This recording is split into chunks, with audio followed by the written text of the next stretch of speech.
Why do you want to hunt? Because you all think that I can't.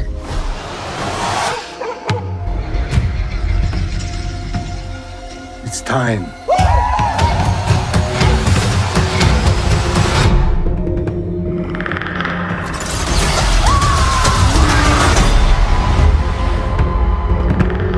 हमारी आज की कहानी की शुरुआत एक नारो नामी जंगली लड़की से होती है। इसका कबीला घने जंगल के बीच में आबाद था। नारो के साथ हम इसका एक वफादार कुत्ता भी देखते हैं जो हर वक्त इसके साथ रहता है।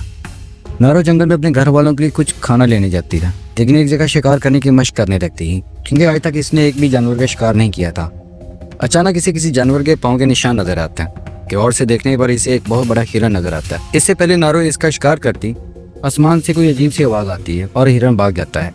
नारो और इसका कुत्ता पीछा करने लगते हैं, लेकिन कुत्ते की पूंछ एक जाल में फंसकर जख्मी हो जाती है। नारो जब इसके जख्म पर मरहम लगा रही होती है तो फिर इसे वही आवाज़ सुनाई देती है। वो दरख्तों से निकलकर खुले आसमान में जब देखती है तो आसमान से कोई चीज़ नीचे की तरफ आ रही थी।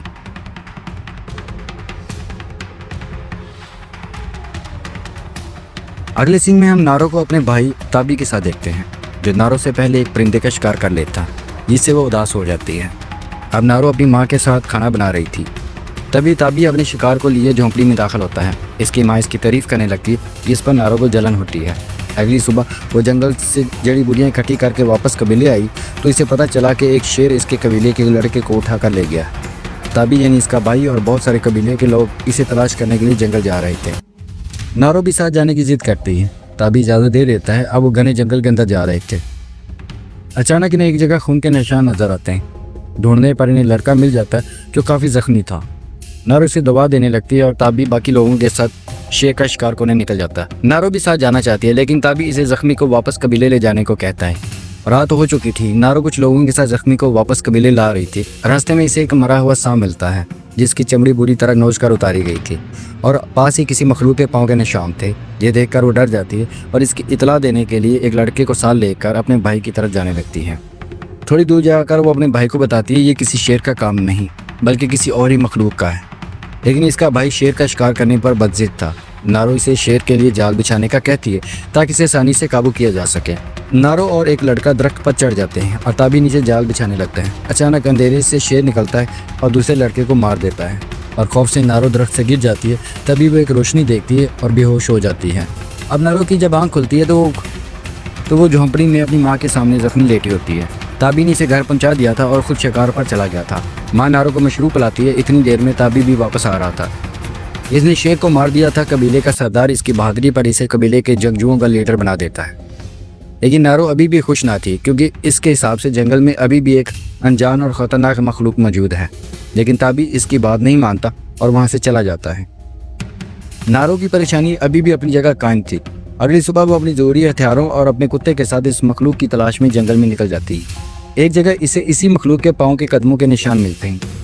जब वो इसका साइज़ करती है तो वो किसी भी जंगल के मखलूक के पाँव नहीं थे, जबकि एक तरफ हम एक भेड़िए को एक खरगोश के पीछे देखते हैं, जबकि गैर मरी मखलूक इस पर हमला करके इसे मार देती है। नारो भी बहुत सारे खरगोशों पर हमला करती है, लेकिन नाकाम होती है। फिर वो अपने बाले को एक रस्सी बांधती है और कुछ खरगोश का शिकार करके खाना शुरू कर देती है। अगली सुबह फिर वो अपने सफ़र को शुरू करती हैं। इस गैर मरी मखलूक को भैंसों के बोलने की आवाज़ आती है। वो इन पर हमला करके बुरी तरह चीर फाड़ कर देता है। नारो और इसका कुत्ता जब भैंसों की यह हालत देखते हैं तो वो समझ जाते हैं कि वो इस मखलूक के बहुत करीब हैं। चलते हुए उसे एक नदी किनारे बहुत बड़ा रीछ नज़र आता है, जिसे मारने के लिए वो अपना तीर कमान में कसती है कि इसकी कमान टूट जाती है। तीर की आवाज़ सुन के बालू इनकी तरफ आता है, लेकिन कुत्ता इसका ध्यान बटाने के लिए एक तरफ दौड़ पड़ता है और नारो अपनी कमान ठीक करने लगती है। इतने में कुत्ता भालू को वापस इसी जगह ले आता है और नारो इसे मारने की कोशिश करती है, लेकिन भालू मुसलसल इसके करीब आ रहा था। खुद को बचाने के लिए वो लकड़ियों के पीछे छुप जाती है। भालू जब इसे बाहर निकालने की कोशिश करता है कि अचानक वो गैर मरी मखलूक भालू पर हमला कर देती है। ये सब कुछ वो अपनी आंखों से देख रहे। डर के मारे वो वहाँ से निकलने के लिए नदी में छलांग लगाकर तैरते हुए दूर निकल आती है।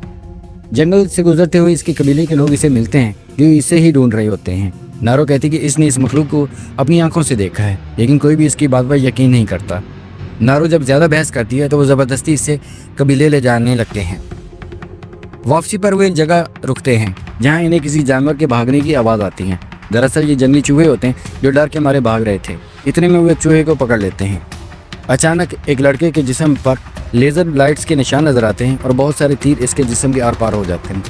अब इस मखलूक को सबने देख लिया था। नारो मरे हुए साथी को देख रही होती है। बाकी दोनों लड़के मखलूक से लड़ पड़ते हैं। मखलूक इनको भी मार देती है और नारो भाग जाती है।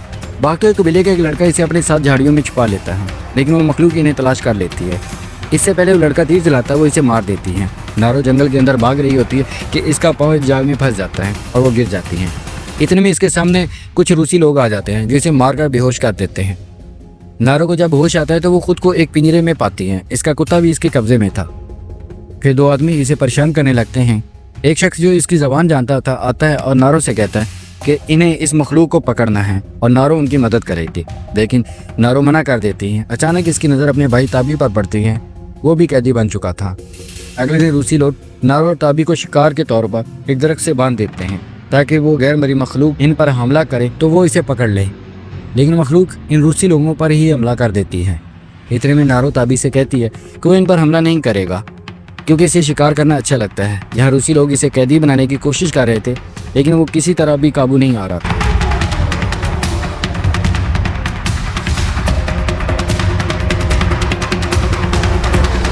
नारो अपने पाँव के करीब पड़े चाकू को पास करती है और रस्सियाँ काटने लगती हैं, जिसके इसके हाथ खुल जाते हैं। ताबी जल्दी से घोड़े लेने जाता है और नारो रूसी लोगों को बचाने की कोशिश करती है, लेकिन वो मखलूक सबको मार देती। अगले सीन में हम रूसी कैंप को देखते हैं कि बचे हुए रूसी फौजी कैंप खाली कर रहे हैं। इनमें से एक आदमी नारो के कुत्ते को मारने के लिए आगे बढ़ता है तो नारो इसी पर हमला कर देती हैं। कैंप में मौजूद तमाम लोगों को वो अकेले ही मार देती हैं। दूसरी तरफ वो मखलूक अपने जख्मों को ठीक कर रही होती है।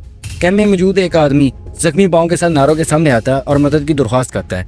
बदले में अपनी बंदूक की ऑफर करता है। नारो इसे कोई पाउडर देती है जिससे इसका खून ठंडा होने लगता है। इतने में इन्हें इसी मखलूक की आवाज़ आती है। वो जल्दी से छुप जाते हैं। रूसी बंदा खुद को मुर्दा साबित करने के लिए लेट जाता है।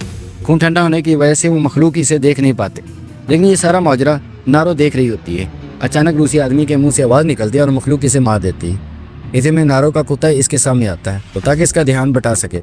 दूसरी तरफ से ताबी इस पर हमला कर देता है और इसका मास्क उतर जाता है। सामने से नारो बंदूक से हमला करने लगती है, लेकिन ऐन वक्त पर बंदूक नहीं चलती। ताबी मखलूक पर हमला करता है, लेकिन वो गायब हो जाती है। नारो बंदूक ठीक करने की कोशिश करती है, लेकिन इतने में पीछे से मखलूक ज़ाहिर होकर ताबी को मार देती है। नारो एक बार फिर वहाँ से भाग जाती है। अगले सीन में एक लड़का ताबी की मौत की खबर इसकी माँ को देता है। दूसरी तरफ नारो एक रूसी आदमी को देखती है और इसे मारने की बजाय बेहोश करके जंगल में ले आती है।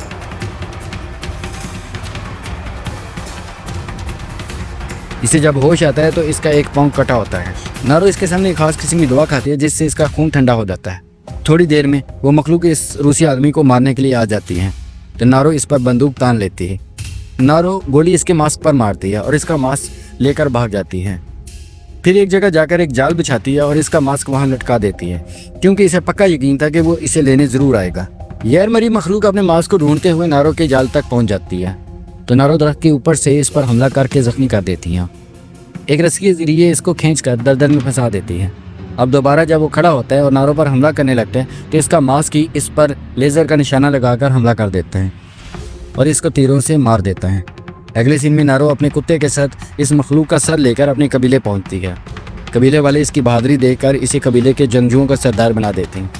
इसके साथ ही हमारी आज की फिल्म का इख्तिताम हो जाता है। उम्मीद है आज की फिल्म आपको पसंद आई होगी। मज़ीद अच्छी फिल्म्स के लिए हमारे चैनल को सब्सक्राइब लाजमी करें।